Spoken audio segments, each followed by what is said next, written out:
Hello student, कैसे हैं आप। मैं सूर्यकांत चतुर्वेदी वाई हिस्ट्री आपका स्वागत करता हूं। जैसा कि बेटा आपको मालूम है, आज हम जिस टॉपिक को लेके चल रहे हैं उस टॉपिक का नाम है कांग्रेस की स्थापना एवं उद्देश्य। हम उस कांग्रेस की स्थापना और उद्देश्य के बारे में पढ़ रहे हैं जो एक राष्ट्रवादी संस्था के रूप में उभर कर आई और जिसने भारतीय राष्ट्रीय आंदोलन के अंतर्गत अपनी महत्वपूर्ण भूमिका को निभाया है। देखिए बेटा, कांग्रेस की स्थापना से पूर्व में अगर देखा जाए तो भारत के अंदर विभिन्न प्रकार के संगठन थे। विभिन्न प्रकार के संगठन तथा राजनीतिक चेतना एवं राष्ट्रीय भावना का महत्वपूर्ण विकास योगदान है। अगर कांग्रेस की स्थापना से पूर्व में अनेक राष्ट्रीय संगठन, राजनीतिक संगठन ने भारत में राजनीतिक चेतना व राष्ट्रीय भावना का विकास करने में अपना महत्वपूर्ण योगदान दिया है। देश के विभिन्न भागों में विभिन्न राजनीतिक संस्थाओं के द्वारा जो चलाए जा रहे आंदोलनों का सूत्रपात एक सूत्र में बांधकर एक राष्ट्रीय आंदोलन के रूप में संगठित करने का प्रबल होती जा रही थी। अब देखिए, राजनीतिक संस्थाओं द्वारा चलाए जा रहे आंदोलनों को एक सूत्र में बांधकर राष्ट्रीय आंदोलन को संगठित करने की भावना प्रबल होती जा रही थी। एक देशव्यापी संगठन की आवश्यकता से कांग्रेस का जन्म हुआ। अब हमको एक ऐसे संगठन की आवश्यकता थी, उस समय अगर देखा जाए तो ऐसे संगठन की आवश्यकता थी जिसके माध्यम से एक राष्ट्रवादी या एक देशी संगठन का विकास हो सके। यानी कि अगर देखा जाए तो एक ऐसा संगठन की आवश्यकता महसूस होने लगी थी जो देशव्यापी आवश्यकताओं को पूर्ण कर सके। हुम ने 1 मार्च 1883 को कलकत्ता विश्वविद्यालय के स्नातकों के नाम एक पत्र लिखकर भारतीय जनता का एक राजनीतिक संगठन बनाने की अपील की। 1 मार्च 1883 को के द्वारा कलकत्ता विश्वविद्यालय के स्नातकों के नाम एक पत्र लिखकर भारतीय जनता में एक राजनीतिक संगठन बनाने की अपील की गई। मई 1885 में हुम वायसराय डफरिन से मिलने के लिए शिमला गए। कहाँ पर गए? शिमला गए। वायसराय डफरिन से मिलने के लिए कहाँ पर गए बेटा? ये शिमला गए। इन्होंने डफरिन से कांग्रेस की स्थापना से पहले सलाह लेकर समर्थन प्राप्त किया। जुलाई 1885 को हुम इंडियन नेशनल यूनियन के प्रतिनिधि के रूप में ब्रिटेन गए और राजनेताओं से बातचीत की। अब देखिए, 1885 को कहाँ पे गए? ये ब्रिटेन गए और किसके प्रतिनिधि के रूप में? इंडियन नेशनल यूनियन के प्रतिनिधि के रूप में। और ब्रिटेन जाने के बाद में वहाँ के जो राजनेता हैं उनसे भी इन्होंने क्या की है? बातचीत की। कांग्रेस की स्थापना से पूर्व इसका नाम इंडियन नेशनल यूनियन रखा गया। क्या रखा गया बेटा? जब कांग्रेस की स्थापना हुई थी उस स्थापना से पूर्व इसका नाम क्या रखा गया था? इंडियन नेशनल यूनियन रखा गया। क्या नाम रखा गया बेटा? इंडियन नेशनल यूनियन रखा गया, रखना तय हुआ। अवकाश प्राप्त अंग्रेज अधिकारी एलन ऑक्टेवियन हुम, क्या नाम है बेटा? ध्यान रखना, एलन ऑक्टेवियन हुम द्वारा उदारवादी बुद्धिजीवियों के सहयोग से दिसंबर 1885 में भारतीय राष्ट्रीय कांग्रेस की स्थापना हुई। कब स्थापना हुई? 1885 में। किसकी स्थापना हुई? भारतीय राष्ट्रीय कांग्रेस की स्थापना हुई। कांग्रेस का प्रथम सम्मेलन कहाँ पर होना था? पूना में होना था। कहाँ होना था बेटा? पूना के अंदर प्रथम सम्मेलन होना था। लेकिन क्या हुआ, उस समय हैजा फैल जाने के कारण यह सम्मेलन कहाँ पर हुआ? बम्बई में हुआ। हैजा फैल गया तो ये सम्मेलन कहाँ पर रखा गया? बम्बई में रखा गया। कांग्रेस के प्रथम सम्मेलन 28 दिसंबर 1885 को बम्बई के ग्वालियर टैंक स्थित गोकुलदास तेजपाल संस्कृत स्कूल में बोमेचंद बनर्जी की अध्यक्षता में हुआ। कांग्रेस का प्रथम सम्मेलन, ध्यान रखिएगा बेटा, कांग्रेस का प्रथम सम्मेलन की बात कर रहा हूँ। कब हुआ है? 28 दिसंबर 1885 ईस्वी को। कब हुआ है? ध्यान रखिएगा, कंपटीशन एग्जाम में भी पूछा जाता रहता है, आपके माध्यमिक शिक्षा बोर्ड की दृष्टि से भी महत्वपूर्ण क्वेश्चन है। तो 28 दिसंबर 1885 को बम्बई के ग्वालियर टैंक स्थित गोकुलदास तेजपाल संस्कृत स्कूल में उमेश चंद बनर्जी की अध्यक्षता में हुआ। ध्यान रखिएगा, एक बार दोबारा बोल रहा हूँ, 28 दिसंबर 1885 को बम्बई के ग्वालियर टैंक में स्थित गोकुलदास तेजपाल संस्कृत स्कूल में उमेश चंद बनर्जी की अध्यक्षता में हुआ। इसमें प्रारंभ में 72 प्रतिनिधि सम्मिलित थे। कितने प्रतिनिधि सम्मिलित थे बेटा? 72 प्रतिनिधियों ने इसके अंदर आप पहले सम्मिलित हुए। इनमें मद्रास, बम्बई, मद्रास, बंगाल प्रेसिडेंसी, पंजाब, उत्तर पश्चिमी प्रदेश और अवध आदि के प्रतिनिधि इसके अंदर क्या थे? सम्मिलित थे। प्रतिनिधि इसके अंदर सम्मिलित थे। ठीक है, तो अब आगे देखिए, इंडियन नेशनल यूनियन के स्थान पर इसका नाम क्या रख दिया गया? पहले इसका नाम सजेस्ट जो किया गया था इंडियन नेशनल यूनियन रखा गया था। ध्यान रख लेना, कांग्रेस का पहले नाम क्या सजेस्ट किया गया? तो इंडियन नेशनल यूनियन, और बाद में इसका नाम क्या कर दिया गया? इंडियन नेशनल कांग्रेस नाम रख दिया गया। कांग्रेस शब्द अमेरिका के इतिहास से लिया गया है। कहाँ से लिया गया बेटा? ध्यान रखना, अमेरिका के इतिहास से कांग्रेस शब्द लिया गया है, जिसका अर्थ होता है लोगों का समूह। क्या होता है बेटा? लोगों का समूह। कांग्रेस का अर्थ क्या होता है? लोगों का समूह। कहाँ से लिया गया है? अमेरिका के इतिहास से लिया गया है।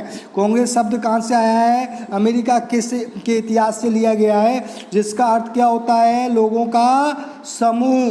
ध्यान रखिएगा बेटा, पहले इसका नाम क्या रखा गया था? इंडियन नेशनल यूनियन रखा गया था, बाद में इसका नाम इंडियन नेशनल कांग्रेस रखा गया। कांग्रेस शब्द कहाँ से लिया गया है? अमेरिका के इतिहास से लिया गया है, जिसका शाब्दिक अर्थ होता है लोगों का समूह। ठीक है बेटा, यहाँ पर कांग्रेस के प्रथम सम्मेलन में सम्मिलित होने वाले प्रमुख नेताओं के अंतर्गत अगर बात की जाए तो प्रमुख नेताओं के अंतर्गत दादाभाई नौरोजी, फिरोज शाह मेहता, काशीनाथ तेलंग, दिनेश बाचा आदि थे। प्रारंभ में कांग्रेस ने उदारवादी दृष्टिकोण को अपनाते हुए अपने सीमित लक्ष्य रखे। अपने लक्ष्य की प्राप्त करने हेतु वैधानिक आंदोलनों को अपनाया। इसने देश के विभिन्न भागों में राजनीतिक चेतना जागृत करने के लिए लोगों को राजनीतिक रूप से शिक्षित करने में संगठित कार्य किया।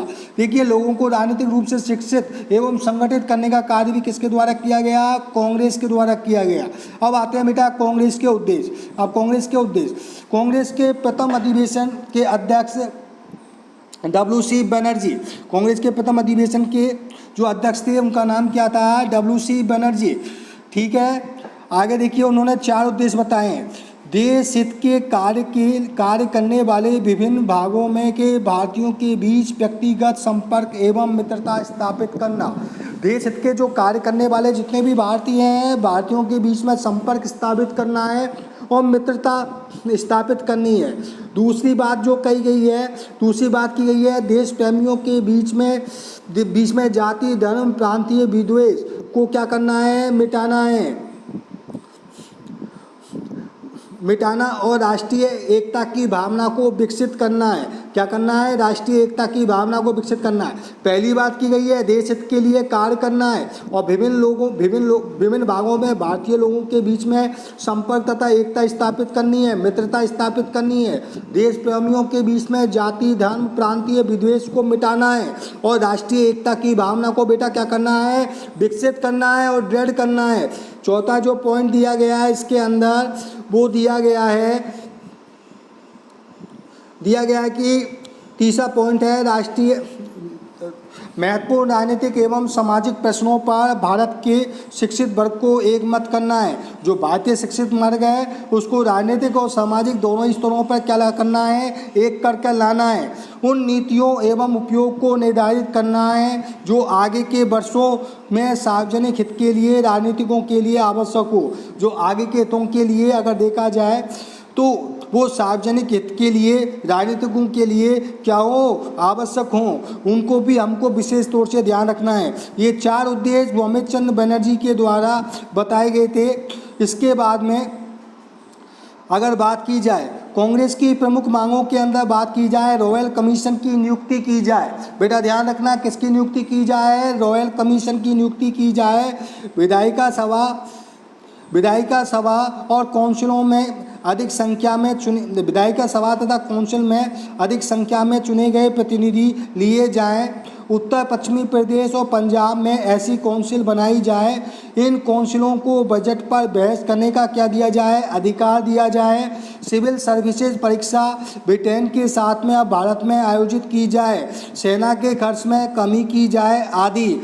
तो देखिए कौन कौन सी मांगे रखी हैं। रॉयल कमीशन की नियुक्ति, विधायिका सभा तथा काउंसिल्स में अधिक संख्या में चुने गए प्रतिनिधि लिए जाएं। उत्तर पश्चिमी प्रदेश पंजाब में ऐसी काउंसिल बनाई जाएं और इन काउंसिलों का बजट पर बहस करने का क्या दिया जाए, अधिकार दिया जाए। सिविल सर्विसेज की जो परीक्षाएं हैं वो ब्रिटेन के साथ में कहाँ पर आयोजित की जाएं, भारत में आयोजित की जाएं।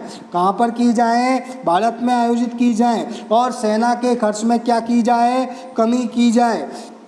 कांग्रेस द्वारा स्वीकृत प्रस्तावों पर समर्थन करने का अनुरोध देश के विभिन्न राजनीतिक संगठनों के द्वारा किया गया। कांग्रेस का दूसरा अधिवेशन 28 दिसंबर 1886 को कलकत्ता में करने का निश्चय किया गया। किसके द्वारा, कहाँ पर करने का निश्चय किया गया बेटा, कलकत्ता के अंदर। दूसरा अधिवेशन 28 दिसंबर 1886 को ए.ओ. हुम को कांग्रेस का क्या बनाया गया, महासचिव चुना गया। कांग्रेस के प्रथम अधिवेशन के समापन करते हुए ए.ओ. हुम ने ब्रिटिश सम्राज्ञी विक्टोरिया की क्या की थी, प्रशंसा की थी। ब्रिटिश सम्राज्ञी जो विक्टोरिया है उसकी ए.ओ. हुम के द्वारा क्या की गई है, प्रशंसा की गई है।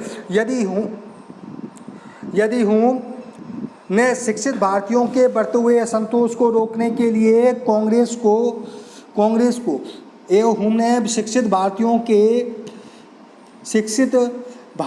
के बढ़ते असंतोष को रोकने के लिए कांग्रेस को सुरक्षा बॉल्व यानी सेफ्टी बॉल्व के रूप में उपयोग करना चाहा, तो उदारवादी बुद्धिजीवी कांग्रेसी नेताओं ने अंग्रेजी प्रभाव से बचने के लिए इसे त्वरित चालक के रूप में उपयोग करने का प्रयास किया। कांग्रेस के प्रथम अधिवेशन में भारत के विभिन्न वर्ग के प्रतिनिधियों ने भाग लिया। ध्यान रखिएगा, कांग्रेस के प्रथम अधिवेशन में भारत के विभिन्न वर्ग के प्रतिनिधियों ने भाग लिया। कांग्रेस का प्रतिवर्ष दिसंबर में देश के विभिन्न स्थानों पर अपने अधिवेशन करने लगी। कलकत्ता में हुए कांग्रेस के दूसरे अधिवेशन की अध्यक्षता दादाभाई नौरोजी ने की। किसके द्वारा की गई, दादाभाई नौरोजी के द्वारा दूसरे अधिवेशन की अध्यक्षता की गई। 1887 में कांग्रेस के तीसरे अधिवेशन की अध्यक्षता बदरुद्दीन तैयब जी के द्वारा की गई। ठीक है, ये कांग्रेस के प्रथम मुस्लिम अध्यक्ष थे। ध्यान रखना बात यह, कांग्रेस के प्रथम मुस्लिम अध्यक्ष कौन थे, बदरुद्दीन तैयब जी थे। ये प्रथम 1888 में कांग्रेस का वार्षिक अधिवेशन के अध्यक्ष जॉर्ज यूले बने। कौन बने, जॉर्ज यूले बने।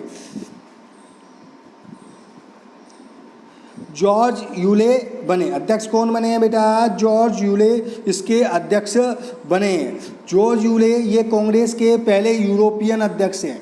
ध्यान रखना कौन थे, यूरोपियन अध्यक्ष। पहले देखिए पहले अध्यक्ष जो थे वो चटर्जी थे।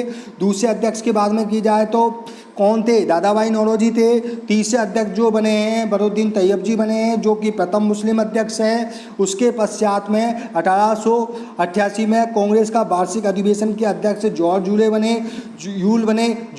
बने, जो कि प्रथम यूरोपियन अध्यक्ष हैं। 1889 के अंदर कांग्रेस का बम्बई अधिवेशन के अध्यक्ष विलियम बेडनबर्ग बने। कौन बने, विलियम बेडनबर्ग इसके अध्यक्ष बने। तो बेटा आज हमने जो पढ़ा वो क्या पढ़ा, हमने कांग्रेस का उद्देश्य एवं कार्य प्रणाली पढ़ा। कल हम जो पढ़ेंगे 1885 से 1907 तक की कार्य प्रणाली के अंदर 1907 तक की कार्य प्रणाली के अंदर उदारवाद के बारे में 1885 से 1905 तक की उदारवादी प्रवृत्ति प्रणाली है उसके बारे में हम पढ़ेंगे। मुझे आशा है कि आपको मेरे वीडियो लेक्चर पसंद आ रहे होंगे, और अगर पसंद आ रहे हैं तो मुझसे जुड़े हुए रहिए, इसका फ़ायदा उठाइए, लगातार देखिए। स्टे होम, सेफ होम, घर पे रहिए, सुरक्षित रहिए, और इसी प्रकार मेरे वीडियो को देखते हुए रहिए। आगे हम नेक्स्ट वीडियो में 1885 से 1907 तक की कार्य प्रणाली है उसको लेकर चलेंगे। आज के लिए बस इतना ही, मुझे आज्ञा दीजिए।